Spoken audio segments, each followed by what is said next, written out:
তো আসসালামু আলাইকুম পাবলিক, সব কেমন আছো? আশা করি ভালো আছো, সুস্থ আছো। তো যত রাজমিস্ত্রি লেজেন্ড আছে, তোমাদের কাছে আমার একটা ছোট্ট প্রশ্ন আছে। প্রশ্নটার উত্তর দেবে যদি জেনে থাকো। এই যে জিনিসগুলো দেখতে পাচ্ছ, এই যে দেখো, এই যে জিনিসগুলো দেখতে পাচ্ছ, এই জিনিসগুলো কিসের জন্য হয়েছে বলো? এগুলো কেন করা হয়েছে? আরে সালমান, তোকে বলছি ওই যে ডট দিয়ে আছে, ডটের কথা বলছিলি না, তোকে কমেন্টে জানাইতে হবে না। তোকে আমি কি বলছি শোন, ওইটা ডিল করে ফুটো করে ওর ভেতরে চক ভরা আছে, চক দিয়ে ওর ওপরে চুন মেরে দিয়েছি, দিয়ে ওই ডটটা দেখাইছে।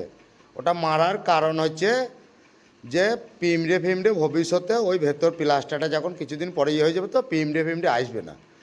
আর ঘরে কোনো রকমের কোনো পোকামাকড় ওই দেয়ালের মধ্যে থাকবে না, তার কারণ এই জন্যে ওর ভেতরে চক ভরা আছে। তা তোকে আর ডায়লগ মেরে বলতে হবে না যে আমাকে কমেন্টে জানাও। তোকে কমেন্টে জানানোর মতন তো টাইম নেবে। ওটা চক ভরা আছে, আগে নিজে কাজটাকে কর দিয়ে দেখা। মানে কি লোকের কাজ লিলি গাড়ি বাগাম করি বেড়াইস, নিজে কিছুটা কাজ করে দেখা। তোর নিজের কাজ দেখা, তখন তোকে বলবো যে না তোর নিজের কাজ দেখা, যে লোকের কাজ নিয়ে গাড়ি বাগাম করি না।